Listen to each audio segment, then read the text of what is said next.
빌립보에서 험한 꼴을 경험하고 떠나온 바울이 이제 데살로니가로 가게 되죠. 이 데살로니가에 가서 나름대로 바울은 그러한 끔찍한 고난을 겪었음에도 불구하고 용기를 내서 데살로니가에서도 열심히 복음을 전했습니다. 특별히 이 데살로니가의 사역이 헛되지 아니하였다라고 고백할 수 있었는데, 그것은 바울이 정말 간사하거나 부정한 것이나 어떤 괴계를 가지고 어떤 인간적인 사람의 기쁨이나 사람에게 잘 보이게 하는 아첨하는 말로 한 것이 아니라 그저 하나님의 말씀의 순전함으로 그렇게 가서 복음을 전한 거예요. 마치 자녀를 기르듯이 온유로 대하고 자신의 목숨까지 아끼지 않으려는 그런 마음으로 깊이 사랑해 내니까 그 지극정성과 순수함이 통했든지, 아니면 하나님이 그것을 사용하셔서 일을 하셨든지, 어찌됐든 간에 그들이 3주간의 사도 바울이 전하는 성경의 말씀을 강론하는 것을 통해서 듣고 은혜를 받기 시작했는데, 놀라운 것은 듣는 사람들의 태도가 굉장히 중요한 거였어요. 그들이 사람의 말로 받지 아니하고 하나님의 말씀으로 받았다는 거예요. 하나님의 말씀으로 받으니까, 여러분, 이 말씀이 우리 안에 들어와서 역사하시면 그 말씀이 우리를 붙들고 끌고 가거든요.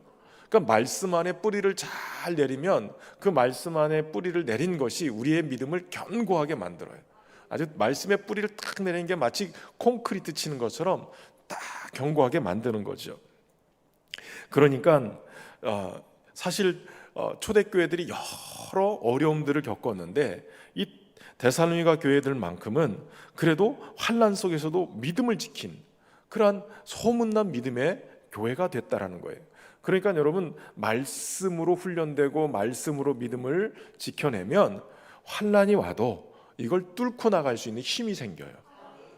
그리고 우리가 기도할 때도 그냥 막연히 뜬구름 잡는 식의 비나이다 비나이다 식의 어떤 기도가 아니라 하나님의 약속하신 말씀을 탁 붙들고 그 말씀을 내 기도의 언어로 바꿔서 기도하면 그것처럼 정확하고 그것처럼 빠른 기도의 응답이 없어요.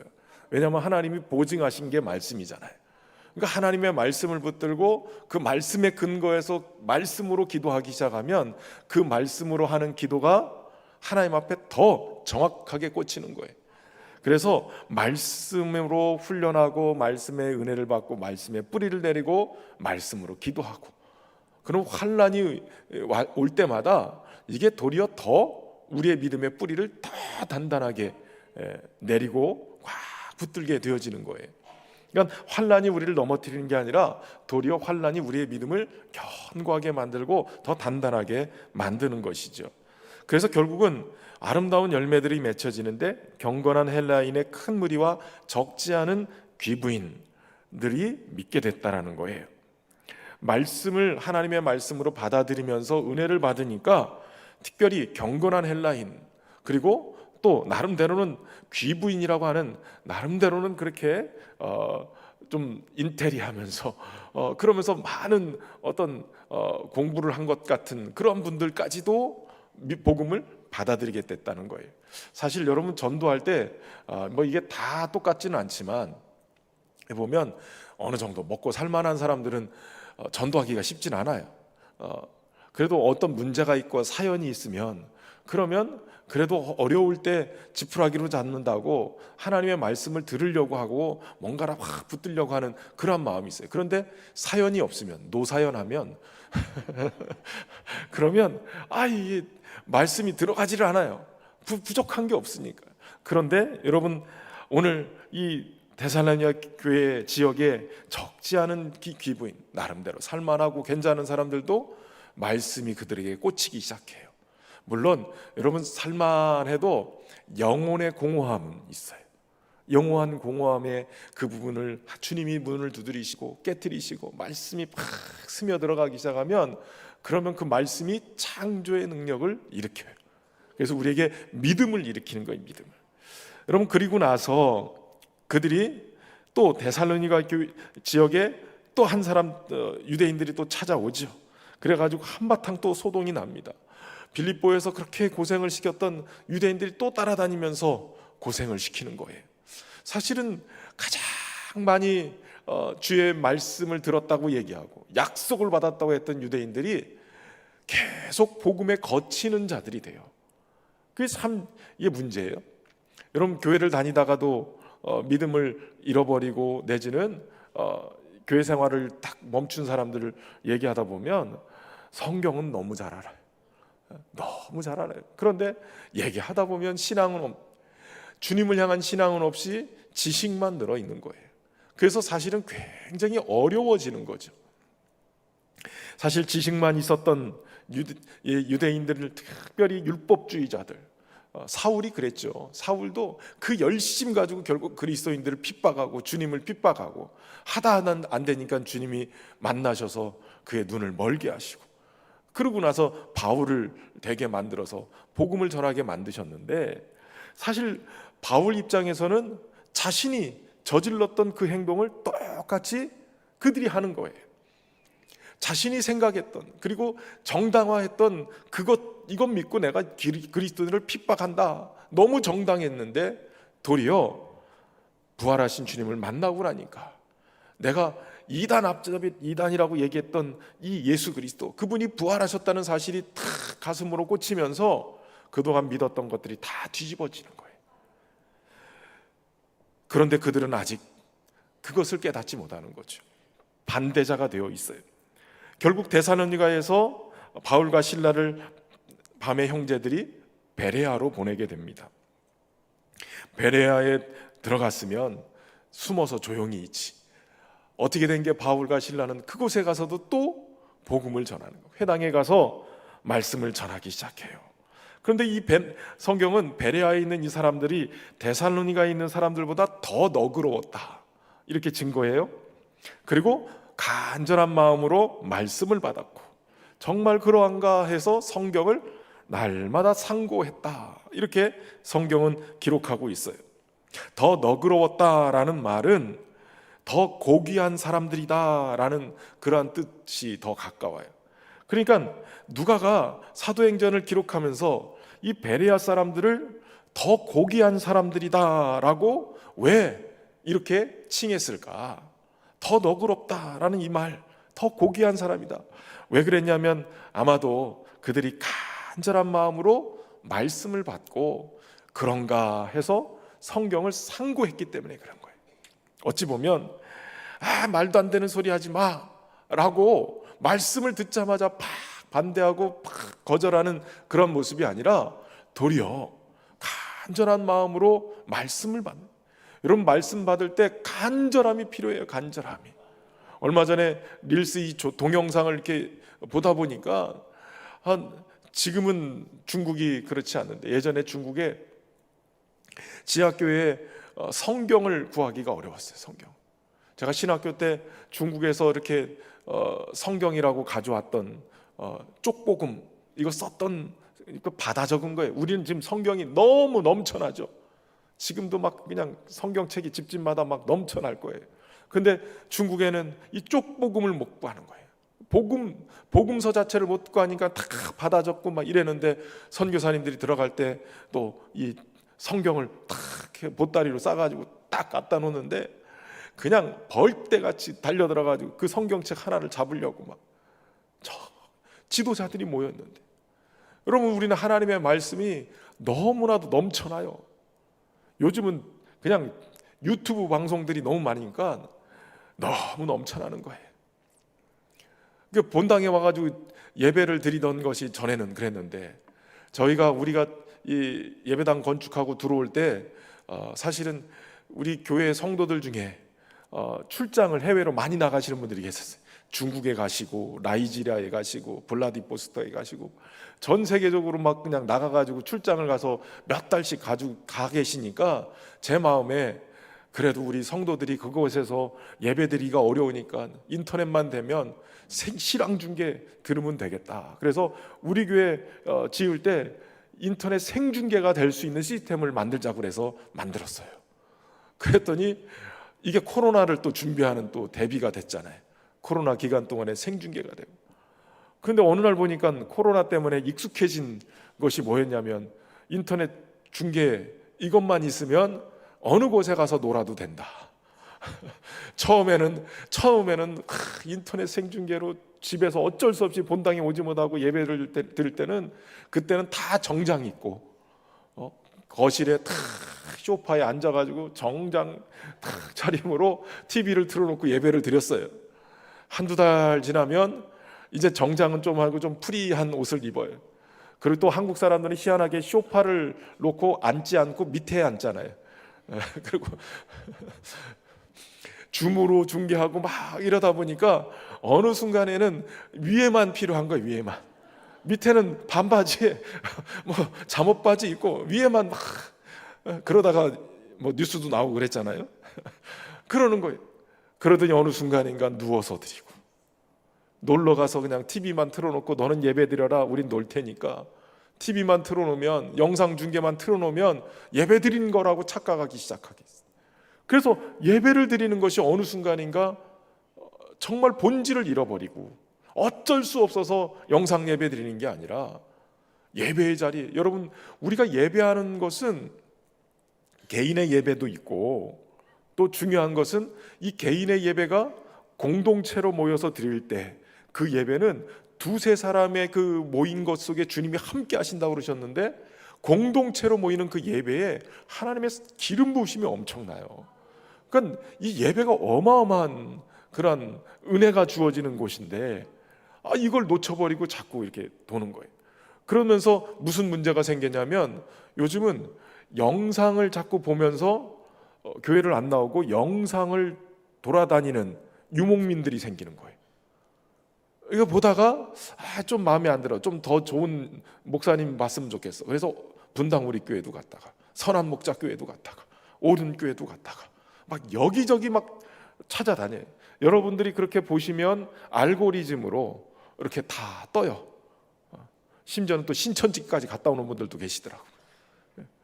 여러분, 코로나 기간에 신천지가 하도 전 국민들한테 미움을 받으니까 신천지가 이 노선을 전환시켜가지고 한 게 뭐냐면 바로 영상이에요. 영상. 어마어마한 돈을 들여가지고 영상 쪽, 유튜브나 이런 영상 쪽에 프로그램들을 제작하고 이런 것들을 만들어서 막 계속 올려놔요. 그러니까 그렇기 때문에 거기에 막 푹푹 빠져들어가는 거예요. 잘못하면 큰일 나요. 신천지가 만든 영상 중에는 WCC 관련한 영상도 있어요. WCC 자꾸 오해하고 이상한 생각하지 마시고, 저는 WCC가 하는 일에 대해서 다 찬동하는 건 아니에요. 그러나 WCC에 관련된 잘못된 내용을 가지고 오해해가지고 자꾸 문제를 가지고 있는 분들이 계세요. 제대로 물어보세요. 우리 목사님들한테 물어보면 제대로 알려드릴 거예요.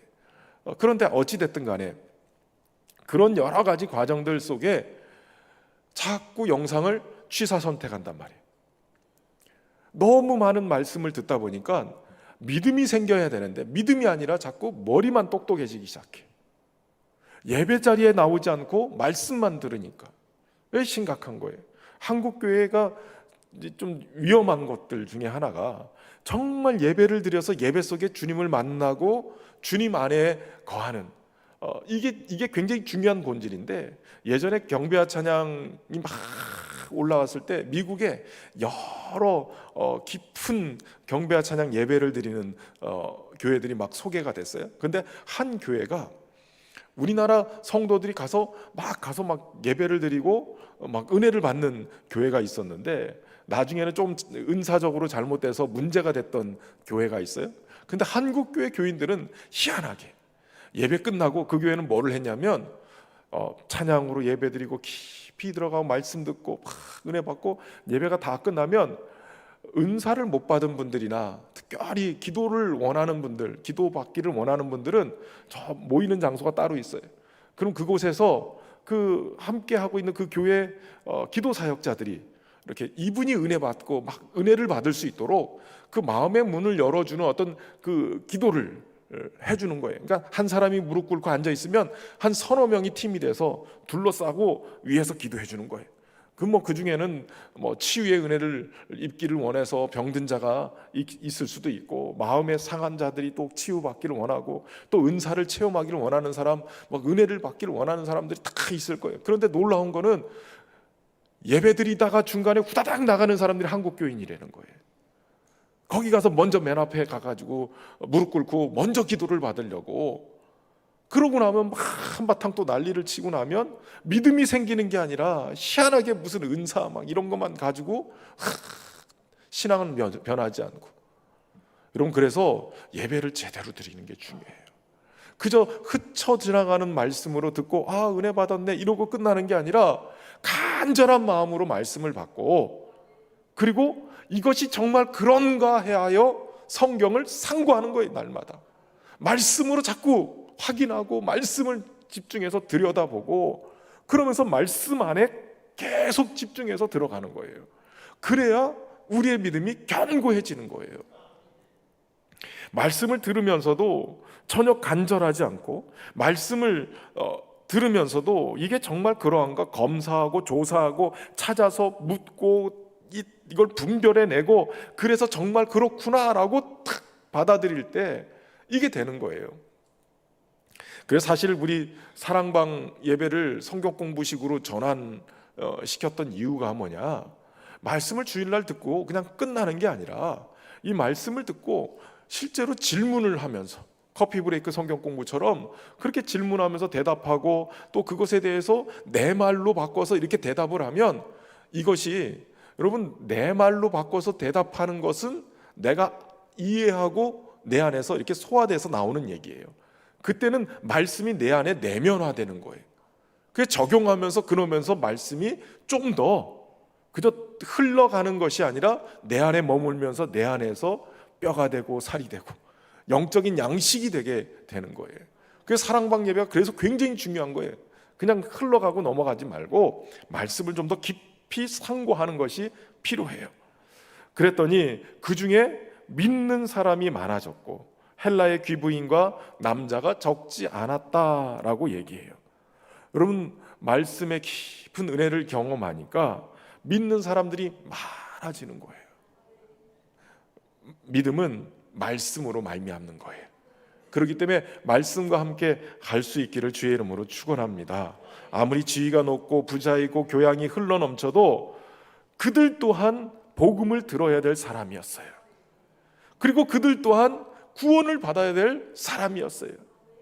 예수 그리스도의 십자가의 복음, 왜 말씀을 들어야 되느냐? 여러분, 말씀이 가르치고 있는 것은 예수 그리스도예요. 여러분, 말씀의 결론은 예수 그리스도예요. 아무리 말씀을 잘 전하고 막 은혜 받고 눈물이 펑펑 흘려도 그 말씀 속에 예수 그리스도가 없으면 그거는 아무것도 아니에요. 결론이 예수 그리스도여야 돼요. 예수 그리스도의 십자가 복음, 그것만이 우리를 구원할 수 있는 능력의 말씀인 거예요. 그러니까 성경이 얘기하고 있는 것은 바로 예수 그리스도를 얘기하는 거예요.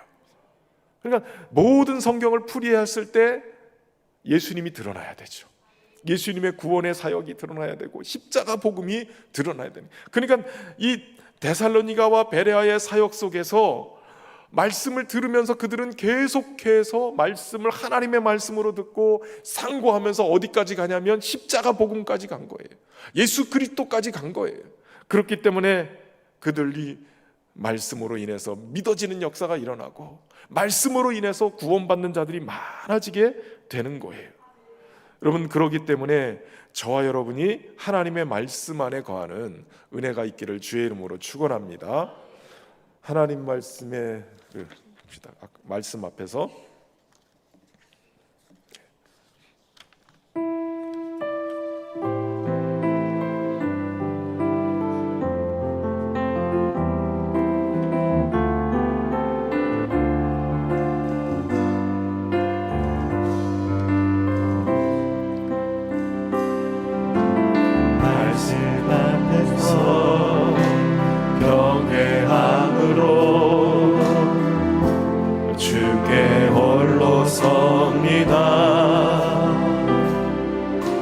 생명의 말씀 읽고 순종해 주를 예배합니다.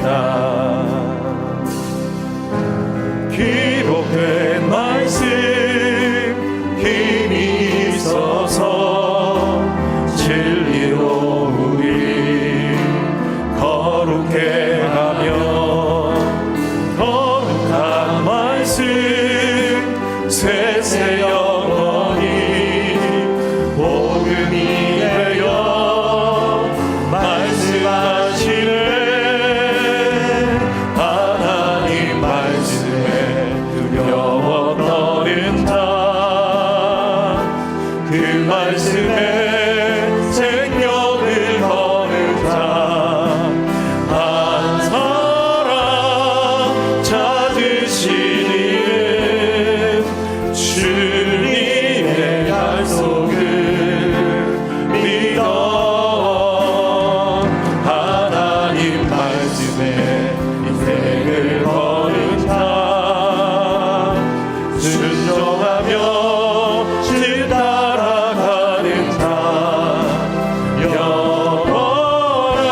앞에서 경외함으로 주께 홀로 섭니다. 생명의 말씀 일고 순종해 주를 예배합니다. 그 복된 말씀 힘이 있어서 진리로 우리 거룩해 하며 거룩한 말씀 세세 영원히 복음이 되어 말씀하시는 하나님 말씀에 두려워 떠는 자 그 말씀에 생명을 거는 자 한 사람 찾으시는 주님의 약속을 믿어 하나님 말씀에 인생을 거는 자 순종하며 주 따라가는 자 영원한 하나님 나라 이뤄갈 주의 교회여 일어나라. 아멘. 할렐루야. 저와 여러분이 주의 교회입니다. 일어나라. 하나님의 말씀을 붙들고 일어나야 돼요. 우리가 우리의 힘으로는 안 되지만 주의 말씀을 붙들면 말씀이 우리를 일으키신단 말이에요. 이 말씀의 능력이 우리로 하여금 생명을 얻게 하고 그 말씀이 막 힘을 얻게 하셔서 주저앉았던 우리의 신앙도 일어나게 만들어요. 그러니까 하나님의 말씀의 능력이 얼마나 강력한지, 여러분 환난과 어려움 속에 우리가 막 주저앉다가도 하나님이 긍휼을 베푸셔서 말씀 한 구절이 딱 떠오르게 되는 거예요. 말씀. 여러분 은혜를 받아도 내 믿음이 막 일어나는 말씀을 듣고 일어나야 돼요. 그러니까 막 유튜브를 보고 막 이것저것 막 방송을 보고 막 이래서 말씀을 듣더라도 내 영혼이 일어날 수 있는 말씀을 들어야 돼.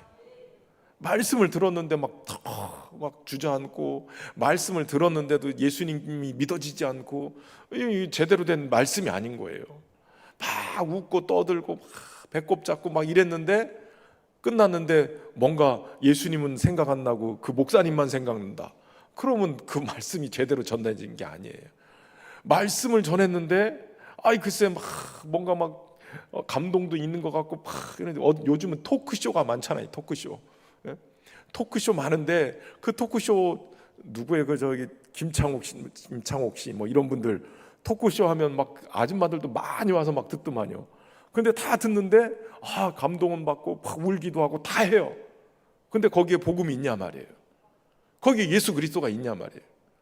얘기 들어보니까 케냐 갔을 때 우리 이은영 선교사님이 김창옥이 걔가 청년 때 케냐 와가지고 봉사도 하고 다 열심히 하고 이러더니 요즘은 교회 다니나 모르겠다고. 이게 안타까운 거예요. 다니겠죠. 믿음이 하나님 택한 백성 하나님 분명히 부르실 건데.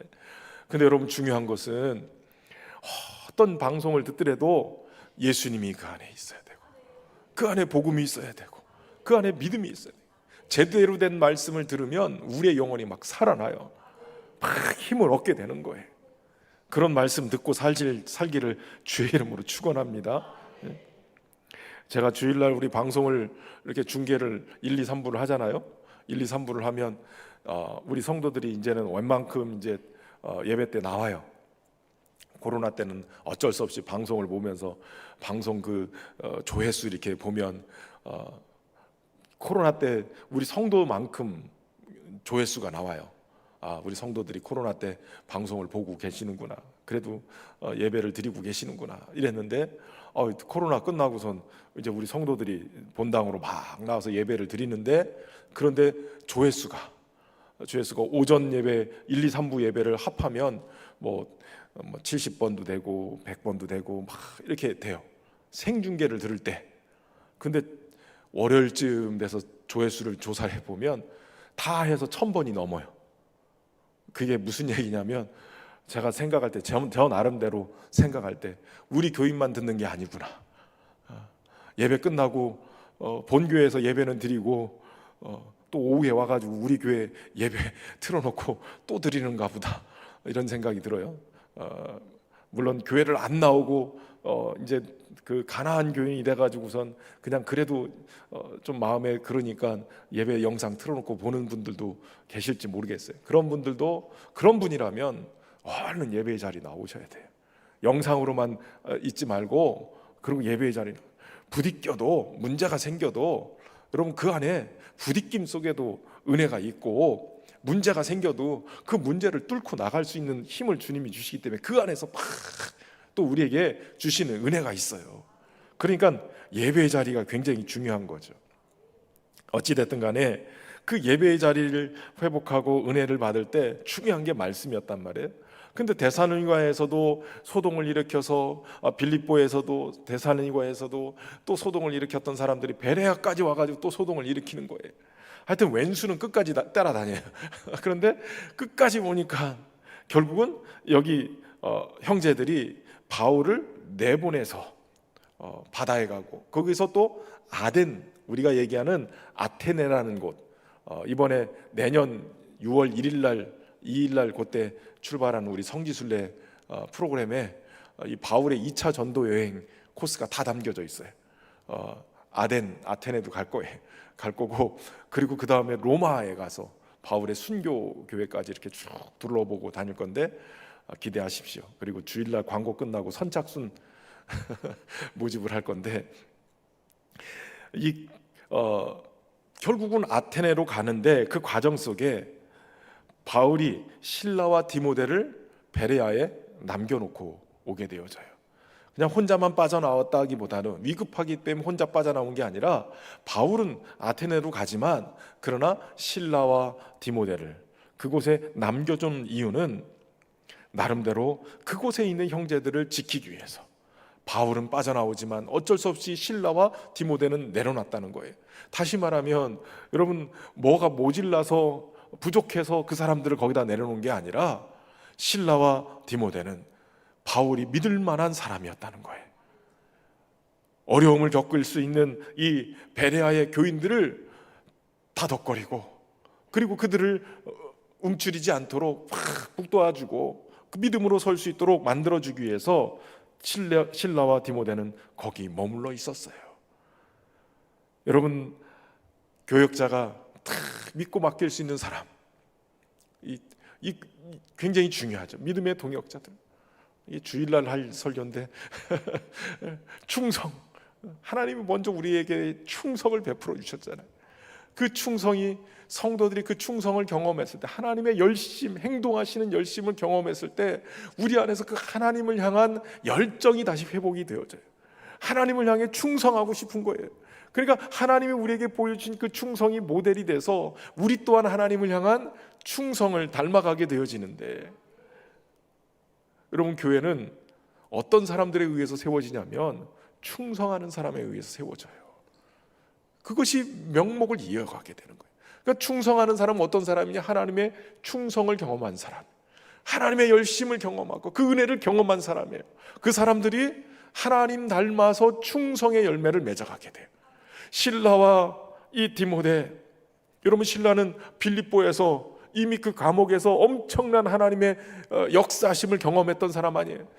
죽을도록 매맞고 고생했지만 하나님의 역사하심을 경험했던 사람이에요. 이 실라, 그리고 디모데, 믿음의 다음 세대, 이 디모데 훈련. 우리가 선교 여행을 가면 그동안에 우리 그 교회를 건축하고 우리 치앙마이나 이런 데 건축을 하면 그 건축할 때 선교팀을 데려가요. 우리 단기 선교 모집을 해서 데려가면, 그러면 거의 대부분이 60대 이상, 70대, 우리 교회가 지난 30년 동안 원로 목사님 20년 그리고 제가 와서 13년이니까 33년 동안 선교하는 교회 맥을 계속 이어왔어요. 그래서 해외 계속 매년 교회 건축을 하고 가서 헌당 예배 드리고 막 이러거든요. 그럼 헌당 예배를 탁 드리면 거의 이제 연세가 좀 지긋하신 분들이 많이 팀에 합류가 돼요. 이분들은 예전부터 그렇게 헌당 예배 드리러 다니셨던 분, 선교에 대한 마음. 근데 제일 안타까운 거는 중고등부와 청년들 같은 경우에는 우리 교회에서 예산도 딱 대주고 그러면서 같이 이렇게 몽골도 다녀오고 치앙마이도 다녀오고 뭐 저 라오스도 다녀오고 막 이랬단 말이에요. 그러니까 이 아이들은 그래도 선교 훈련들을 가는 현장 가서 보고 와요. 근데 문제는 뭐냐면 이 중간 단계 30, 40, 50 다 바쁜 거예요. 다 바쁜 거예요. 30, 40, 50 웬만해서는 다 직장 생활하고 다들 바쁘니까 이 뭐 선교 가가지고 우리가 헌당 예배드리고 우리 교회가 어떻게 사역하는지 이런 부분들에 대해서 가서 현장을 가서 보고 와야 되는데 그걸 못 보고 오는 거예요. 그래서 제가 제일 안타까워서 이거 도저히 안 되겠다 싶어서 2년 전부터 계속 좀 이렇게 막 닥달한 게 있어요. 우리 성도들 중에 30, 40 우리 충만의 마을에 있는 젊은 세대들한테 우리 날 잡아서 선교지 가야 된다. 계속 막 이게 제가 이렇게 했어요. 그랬더니 내년 구정 때 일정 간신히 잡았어요. 일본의 우리 선교지에 치앙마이는 못 가고 일본의 선교지를 좀 가서 다녀오게끔 그렇게 준비를 했어요. 지금 5가정은 우리 확정이 됐고 그래서 아기들까지 데려가니까 우리 저 미취학 아이들까지 그냥 가족을 다 데리고 가니까 그래서 이 아이들도 가서 그냥 선교 현장에 가서 좀 보고 뭐를 해야 될지. 여러분 디모데가 따라갔어요. 디모데는 예전에 도망갔던 사람 아니에요. 조금 어려움 있다고 도망갔던 친구인데 빌립보에서도 이 데살로니가에서도 베레아에서도 그 매맞고 고생하는 장면들을 다 보고 있는 거예요. 디모데가 이제는 안 도망가요. 1차 때는 도망갔는데 이제는 안 도망가요. 하나님의 은혜가 디모데를 붙들고 있는 거예요. 디모데가 아니지 마가가 도망갔고 이 디모데는 그래도 하나님의 은혜 앞에서 도망가지 않는 거예요. 믿음의 다음 세대가 제대로 길러지고 있는 거예요. 그러니까 여러분 믿음의 다음 세대 이거 굉장히 중요해요. 우리 세대보다 더 정말 뜨거운 다음 세대들이 귀하게 세워지기를 위해서 기도해 주시길 바랍니다. 저는 우리가 물론 이제 수능을 앞두고 있어서 우리 52명의 아이들 명단 탁 놓고 붙여놓고 좀 막 기도하고 있는데 근데 맨날 항상 안타까운 거는 수능을 앞두고 맨날 수능생들을 위해서 기도한단 말이죠.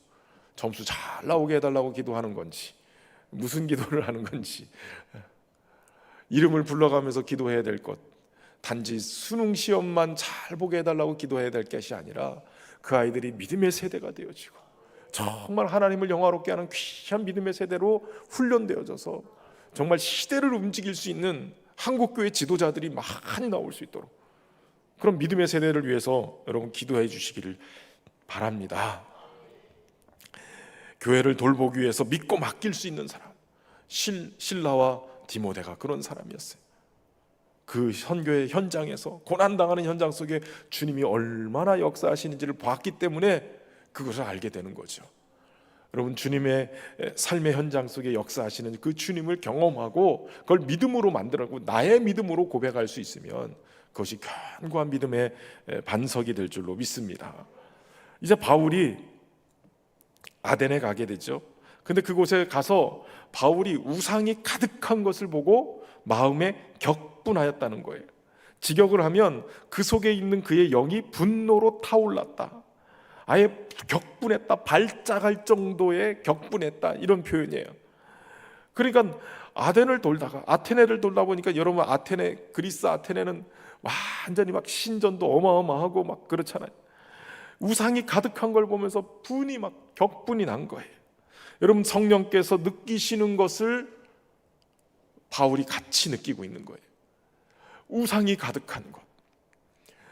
로마서 1장에 보면 하나님께서 하나님의 이 창조에 하신 세상 이 피조 세계에 하나님의 신성한 것들을 넣어서 그래서 하나님이 지으셨음을 분명하게 드러내게 하셨다는 거예요. 근데 문제는 타락한 인간의 본성이 하나님을 알되 하나님을 하나님으로 인정하지 않고 하나님이 지으신 세상, 돌 하나만 커도 그게 무슨 신령한 바위처럼, 어떤 나무 하나만 커도 거기에 무슨 신령한 뭐가 있는 것처럼 막 그런 거를 보고 우상 숭배하는 일들이, 별과 달들, 해와 별 이런 것들을 보면서, 심지어는 이집트나 뭐 어디든 다 우상이 어마어마하잖아요. 다 그렇게 해본 거예요. 하나님께 영광을 돌리는 것이 아니라 타락한 인간의 본성이 결국 이끌어져서 하나님의 형상을 이끌어뜨려서 하나님을 하나님으로 알지 않냐고, 하나님이 지으신 피조물을 보고 하나님인 줄 알고 착각하고 거기에 우상 숭배하는 거예요. 그러니까 성령이 하나님이 지으신 세상인데 우상이 가득한 걸 보면서 성령이 얼마나 이 안에서 격분을 하시겠냐 말이에요. 그런데 바울이 그 성령이 격분하시는 것을 가지고 같이 격분한 거예요. 여러분, 그리스도인들은 성령 충만이라는 그 말 속에 뭐가 있어야 되냐면 하나님의 마음을 담고 있어야 된다는 거예요. 하나님이 보시는 시각으로 세상을 봐야 되고, 하나님이 느끼시는 감정으로 나도 느끼고, 주님의 마음을 품고 사는 것이 굉장히 중요한 거예요. 여러분, 성령은 우리 안에 오셔서 죄에 대해서 책망하시는 분이세요? 그래서 죄를 지으면 성령이 내 안에서 계속 막 회개할 때까지 막 자꾸 깨닫게 하시고, 세상을 보면서 하나님이 영광을 받으셔야 될 세상이 계속해서 우상을 만들어내고 우상을 숭배하는 모습을 보면 그것이 너무나도 안타까운 거예요. 그런데 여러분, 오늘 본문에 보면 바울이 그것을 가지고 하나님이 우선순위에 있어야 될 것을 우상으로 바꾼 것을 보면서 분노하면서 회당에 가서 유대인과 경건한 사람과 또 장터에서 날마다 많은 사람들과 뭐 했냐면 변론했어요. 변론을 했어요. 하나님이 계시다, 창조주 하나님이 진정한 참신이시다, 이것 니들이 만든 것 다 우상이다, 이런 얘기죠.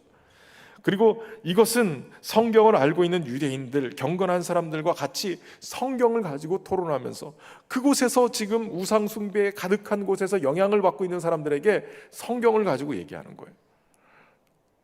이 신천지나 이단들이 이 성경을 가지고 와서 교패 붙은 교인들 집마다 자꾸 문 두드리고 성경 가지고 막 이렇게 하잖아요. 빨갈준 치고 막 연습해가지고 와가지고 그리고 그걸 가지고 뒤밀면서 얘기를 한단 말이에요. 그런데 우리 성도들이 너무 착해가지고 정말 그런 줄 알고 성경 공부 안 하고 평상시 성경도 안 읽어보니까 항상 죄책감에 있는데 와가지고 성경을 뒤밀고 이렇다라고 얘기하니까 그냥 거기에 찍소리 못하고 그냥 당하고 있는 거예요. 그래서 성경 좀 보세요, 보시고 성경도 공부하시고 훈련 좀 받으시고 그래야 성경을 좀 알아야 말이라도 하죠. 말이라도 안 할 거면은 문도 열어주지 마세요.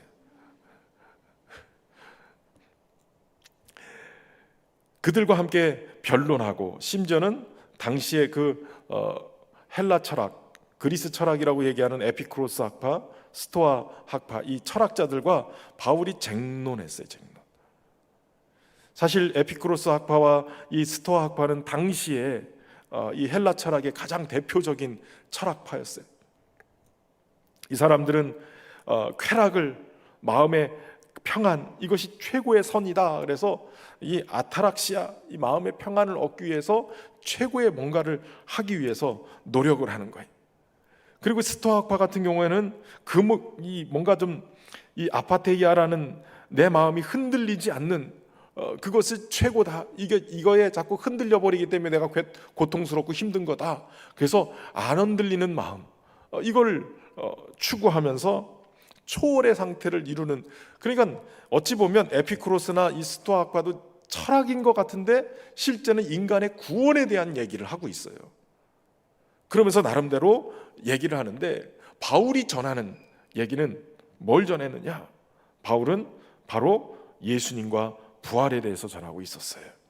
그러니까 이들은 처음부터 이게 도대체 무슨 얘기인가? 자기들 세계관으로 이해되지 않는 얘기인데 새롭게 전하는 예수님에 대한 이야기, 부활에 대한 이야기, 그 얘기를 들으면서 이 새로운 가르침이 뭔지 우리가 알기를 원한다 라고 얘기를 하고, 이 이상한 것 좀 알려달라 뭐 이러면서 찾아오는 사람들이 생겼어요.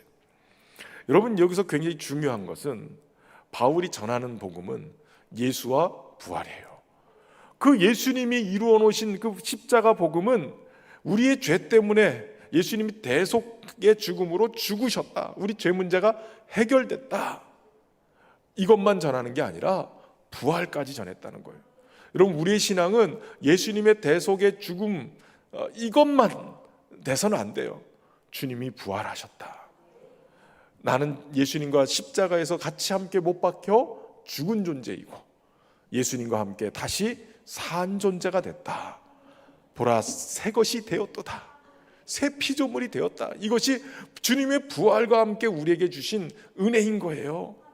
그러니까 이전 것이 아니라, 이젠 죄에 눌린 자가 아니라 죄 사함을 받은 자유한 자로 주님의 해방, 이 부활의 생명을 가지고 사는 자예요. 그러니까 여러분, 우리가 주일날 우리가 예배드리는 예배는요, 부활의 주님, 안식일교가 와가지고 얘기하잖아요. 왜 안식일은 금요일 저녁부터 토요일 저녁까지인데 니들은 왜 주일날 드리냐? 안식일을 거룩히 여겨 지키라, 십계명에 나와 있지 않느냐? 여러분, 말이 맞잖아요. 그런데 왜 너희는 주일날 드리냐? 여러분, 초대교회 때 이게 문제가 됐어요.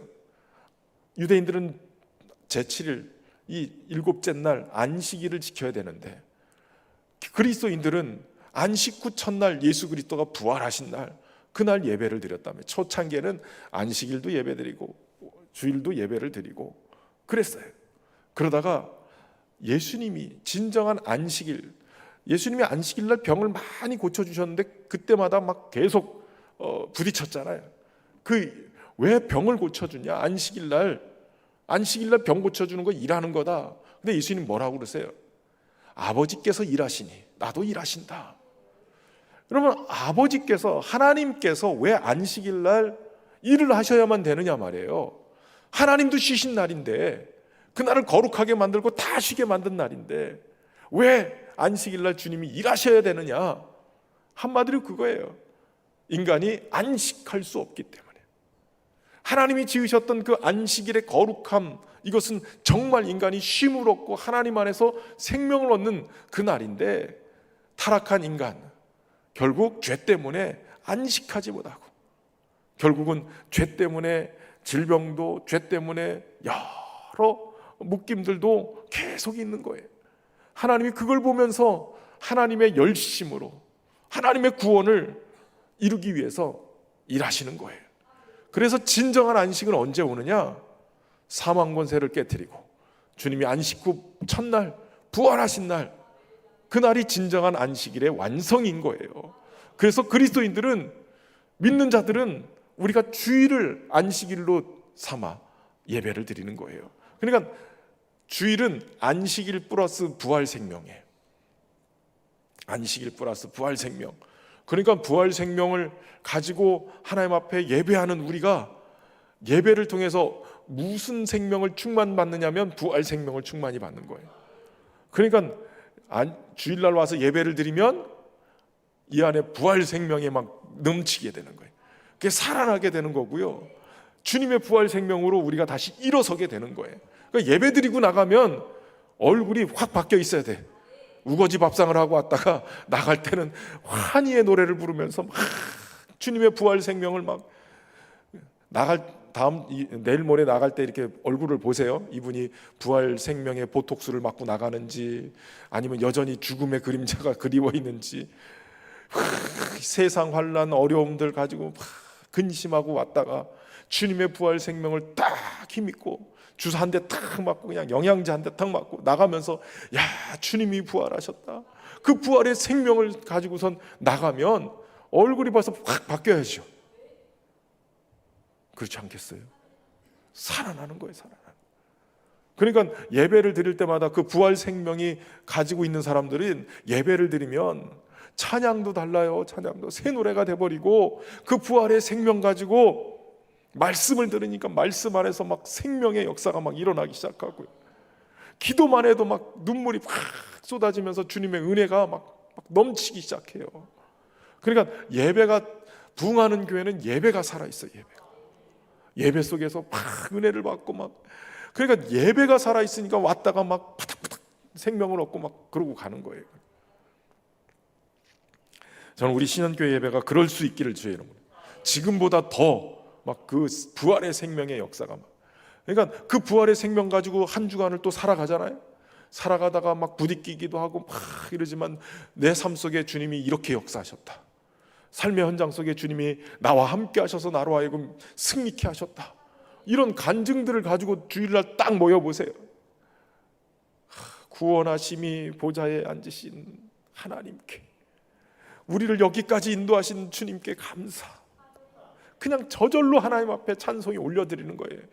그럼 그것들이 모여가지고 울림이 되는 거예요. 한 사람의 심장 속에서 막 삶 속에서 떨림이 막 일어난 것들이 여기 와서 모이면 이게 막 같이 떨리는 거예요. 이 떨림이 울림이 돼서 여기서 드리는 예배가 하늘 보좌로 향해 막 올라가는 거예요. 빌립보 감옥에서 일어났던 그 엄청난 찬양에 주님이 반응하신 것처럼 주님이 이곳에 팍 임재하시면 영혼의 묶임들이 풀어지는 역사가 일어나는 거예요.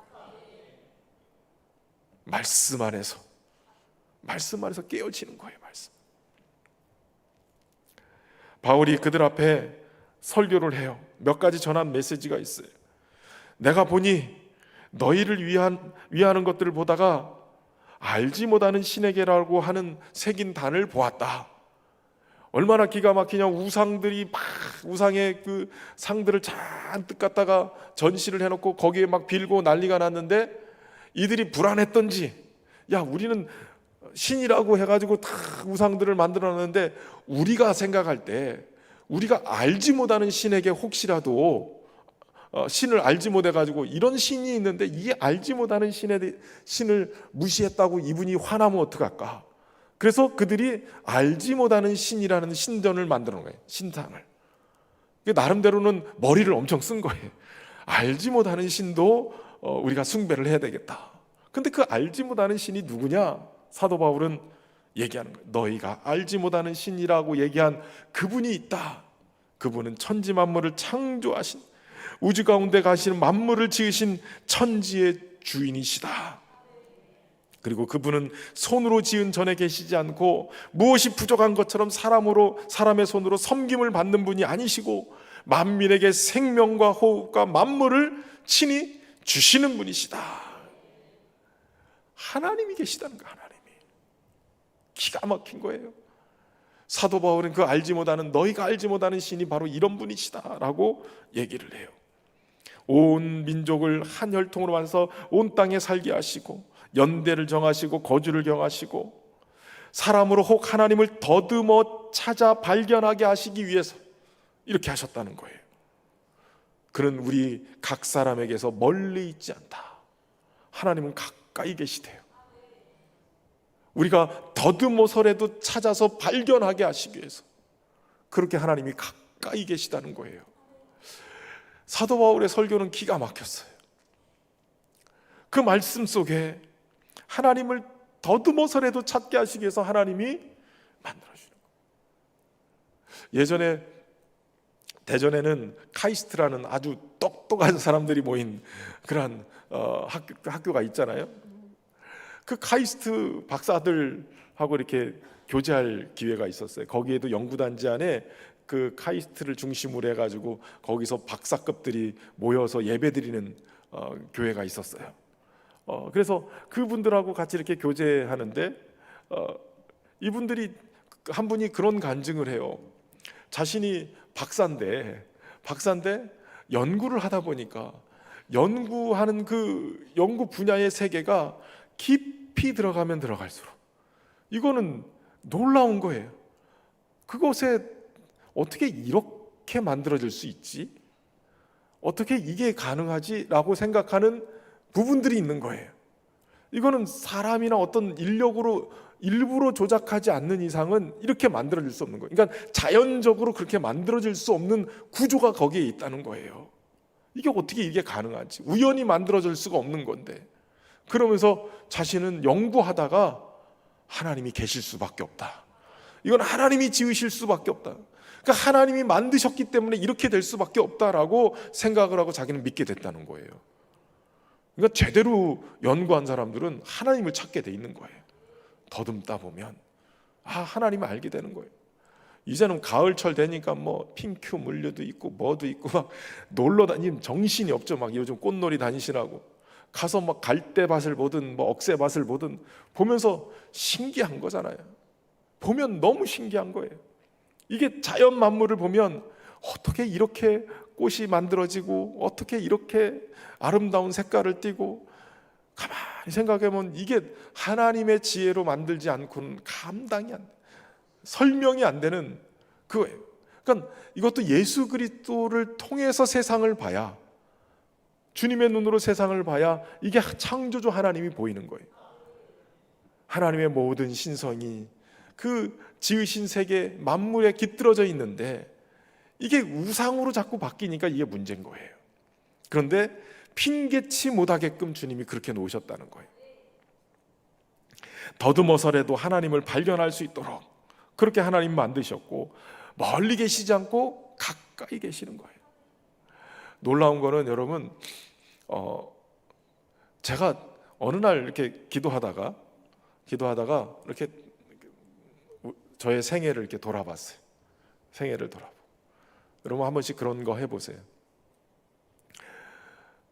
내가 믿지 않고 있을 때, 내지는 내가 하나님이 안 계시다고 여겨졌던 때, 그때도 기도하다가 이렇게 돌아보면 그때도 하나님이 옆에 계셨고, 그때도 하나님이 내 옆에서 나를 붙잡아주고 계셨고, 이걸 깨닫게 되는 때가, 그러니까 성령께서 나를 과거의 시간 여행으로 이렇게 끌고 가세요. 그리고 너 혼자 있지 않았어. 내가 함께하고 있었어. 여기서도 너 힘들었지. 너만 마음 아파한 게 아니라 나도 너와 함께 울고 있었단다. 야, 그때는 너 혼자 너무 힘들어서 못 가는 것 같아서 내가 업고 건넜다. 이거 너무 잘 알잖아요. 모래 위에 발자국. 업고 건넜다. 이게 느껴지는 거예요. 여러분, 하나님은 멀리 계신 게 아니라 우리와 항상 함께 계시는 거예요. 다만 내가 느끼지 못하는 거예요. 내가 자꾸 주님을 향해 바라보지 않고 자꾸 등 돌리고 있으니까 주님이 멀리 느껴지는 거죠. 주님이 가까이 계시고 우리가 그를 힘입어 살고 기동하며 존재하는 자가 되어 있는 거예요. 여러분, 가만히 생각해 보면 우리가 하나님이 주시는 은혜 아니고 어떻게 살겠어요? 호흡을 탁 걷어가시면 금방이라도 끝나는 거예요. 건강한 것 같은데 순식간이에요, 순식간. 주님이 하루하루를 살게 하시니까 그 은혜 안에서 기동하고 살게 되어지는 거예요. 특별히 알지 못하던 시대에는 하나님이 간과하셨지만 이제는 어디든지 사람에게 명하사 회개하라 하셨다는 거예요. 심판날에 그를 죽은 자 가운데서 다시 살리신 것으로 모든 사람에게 믿을 만한 증거가 되게 하셨다. 예수 그리스도의 십자가, 주님의 죽으심과 부활, 이거를 믿을 만한 증거로 우리에게 주셨다라고 사도 바울은 선포하고 있는 거예요. 그러니까 어디서든지 이젠 회개하고 주께로 돌아와라, 이 말을 하고 있는 거예요. 너희가 그동안 알지 못하는 신이라고 했던 그분이 바로 하나님이시고 그 하나님이 보내신 예수 그리스도를 통해서 너희가 다시 돌아올 수 있는 길을 열어주셨다, 이렇게 증거하고 있는 거예요. 그리고 무엇보다도 예수 그리스도의 죽으심과 부활이 심판의 기준이 된다는 거예요. 이게 증거로 주셨기 때문에 이미 주신 거 내가 전하니까 너희들이 그걸 받아들이면 심판 앞에서 설 수 있고, 받아들이지 않으면 심판으로 인해서 너희가 망하게 될 것이다라는 거예요. 예수님의 죽으심과 부활이 심판의 기준이 돼서 결국은 승리하게 되는 거예요. 중요한 것은 이 죽은 자의 부활을 듣고 어떤 사람은 조롱해요. 어떤 사람은 다시 듣게 해요. 그래서 어떤 사람들은 다 떠나요. 그러나 중요한 것은 34절에 얘기하죠. 몇 사람이 그를 가까이 하여 어떻게 했다고요? 믿었다는 거예요. 믿었다는 거예요. 많은 사람이 복음을 들어도 하나님이 택한 백성은 믿게 돼 있어요. 여러분, 아무리 찌르고 전도해도 하나님이 택한 백성은 분명하게 믿게 돼 있어요. 반대하고 저항하고 안 믿는 것처럼 막 부정하는 것 같지만, 그러나 어느 날 하나님이 택하신 자는 분명하게 믿음으로 반응하게 돼 있단 말이에요. 그러니까 어떻게 해야 되겠어요? 무조건 찔러봐야죠. 복음을 전해봐야죠. 우리가 할 거는 그거 하는 거예요. 그거. 나머지는 하나님이 하실 일이에요. 나머지는 기가 막힌 역사들이 막 일어나요. 저 사람이 정말 복음을 받아들일까 하는데도 받아들여요. 저 사람 죽었다 깨어나도 안 믿을 사람이라는 거예요. 저희 동기 중에는 저 청량인파 조폭 조직부장이 있었어요. 저희 동기 중에 부모님이 그 사람 때문에 눈앞에서 그냥 자살할 정도로, 내가 너 때문에 속상해서 못한다, 그렇게 속을 썩었던, 그렇게 무서웠던 사람이었어요. 근데 그가 예수님을 믿고 신학교에 왔더라고요. 신학교. 조폭 출신이라니까 쫄리더라고요. 근데 저보다 키도 작고 순하게 생겼어요. 근데 조폭의 행동대장 출신이니까 이게 얼마나 기가 막혀요. 그런데도 하나님이 그 사람을 붙들고 가시는 거예요. 그렇게도 하나님 일하시더란 말이에요. 여러분, 저와 여러분이 주님이 언뜻 보면 다 실패하는 것 같지만 주님이 하시니까 살리시는 거예요. 다 조롱하고 떠나는 것 같지만 몇 사람은 가까이에서 믿게 되는데, 그 중에 아레오바고 관리 디오누시오와 다마리라고 하는 여자, 또 다른 사람들이 믿게 되어졌다라는 거예요. 여러분, 유세비우스라는 역사신학자에 의하면 이 고린도에 디오누시오라는 사람이 있어요. 이 사람이 아덴의 최초의 감독이 됐다, 이런 기록이 있어요. 그러니까 바울이 지금 전한 복음을 듣고 한 사람이, 지금 디오누시오라는 사람이 결심하고 은혜를 받고 했는데, 감독이라는 얘기는 당시에 우리로 따지면 노회장 정도 되는, 총회장까지는 아니더라도 노회장 정도 되는 그러한 교회 지도자가 됐다는 얘기예요. 실패한 것 같으나 하나님이 택한 사람을 하나님이 귀하게 세워가시는 거예요. 한 사람이 믿음을 갖는 게 중요합니다. 저와 여러분이 그런 은혜를 누리며 살 수 있기를 주의 이름으로 축원합니다.